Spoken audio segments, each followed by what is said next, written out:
Los Animas is a character from Matthew chapter 9, when Jesus said, and I look and I see a whole bunch of people that have no shepherd, a bunch of sheep without shepherd. They are sheep without shepherd. The name, the city, Los Animas, means the city of lost souls, and it definitely lives up to its moniker. So I met Dennis at a conference. Matt and I, our pastor here, when we first came down, we had been praying about who was going to pastor the church plant in Los Animas.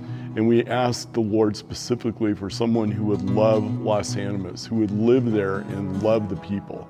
It's a very difficult place to minister. When I think of Dennis's story, I think of Paul in Colossians. When he said, "For this I toil, struggling with all this, with all the energy that He powerfully works within me." Dennis has definitely toiled. Here with drug abuse and generational poverty and a lostness and just the vulnerability of the people here is a much different culture than anything I've been involved in, and I just fell in love with the needs of this town. So we'll start with a proper introduction. Who are you and what do you do? Dennis McDaniel Jr., father of 6 and church planter in Los Animas, Colorado. Grew up in a very troubled home, alcoholic father, infidelity on both sides, sexually molested twice as a child, addicted to drugs and alcohol before I ever even got out of high school. Spent time in high school in juvenile hall for assault and battery on my mom and grand theft auto. As an adult, incarcerated, trying to steal money from the federal government. On that charge, was looking at 100 years in prison and also attempted murder. And I'm glad to say that I'm an absolute failure at being able to commit suicide. I failed several times. On my 23rd birthday, I met a young lady at a bar. My intentions were not at all honorable. And that weekend, I called her up and she said, "Hey, you can come hang out with us, but it's been a while since I've been at church. And my parents are saying if you want to come out and hang out, you got to go to church with us." I don't remember what was preached. I don't remember the text. I don't remember anything. But I knew that night that if I died, I was going to hell. God changed me that night. And God started over the next month just stripping out of me the drug and alcohol addictions and the criminal activity. And since then, my desires have been to grow in Him and to make Jesus Christ known. When all this started coming up with Calvary La Junta, to be able to come down here to Los Animas, I just watched God just open door after door after door, just in ways that there's no way that man could have orchestrated it, could have designed it. It was just clear that this is where God wanted Dennis to come. Everything about getting here was an absolute prayer. I put a bunch of fleeces out before the Lord. I said, "God, you're going to have to provide me with a job." I got hired by the post office. "God, we're going to need housing." Calvary La Junta had a parsonage, and they said, "Hey, we've got some folks moving away to Wyoming." I think this is the guy.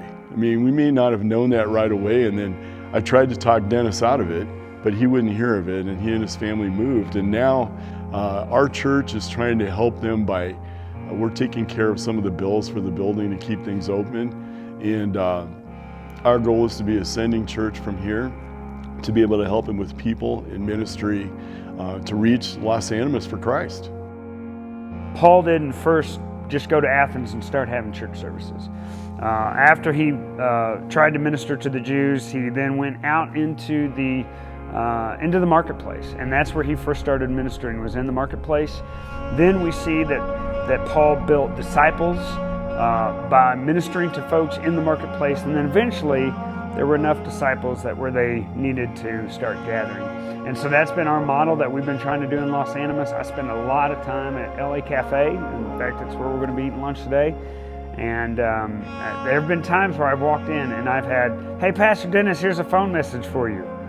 So it's kind of like my second office. We had a mission team from Texas come in with youth, and so with my kids and the youth from Texas, they went around. We sent those kids out and they went and knocked on almost 2,000 doors. And they were, "Hey, how can we pray for you? Would you like a Bible? Hey, there's a new church starting up in town." When we are visible, we get to talk about Jesus. And so that's what we're trying to do. My hopes for this community are that Christ would reign supreme.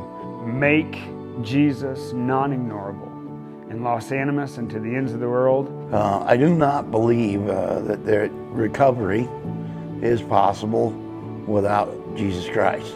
There's a prayer I say pretty much every day, and part of the prayer says, I ask God to take away my difficulties, so that victory over them will bear witness to the people, that I could help. Our prayer goal is in 10 years, 10% of our population of our town flees Los Animas. 200 people flee Los Animas with the gospel. They go away to be church planters. They go away to be part of a church planting team. They go away to be international missionaries. They go away to be North American missionaries. They go away to go to Bible college. They go away to go to seminary. They go away to move to Pueblo to start a coffee shop with mission as their business model. We need laborers. That is our big thing. We need laborers, whether they are laborers of prayer, laborers of coming, laborers of giving. We have been given here at this church a golden opportunity to serve the Lord right here in Los Animas. Why is that important? Well, because every soul in this town, every soul in our country is important. Not just to us, but Jesus Christ. It's important to Jesus Christ. It's important to God.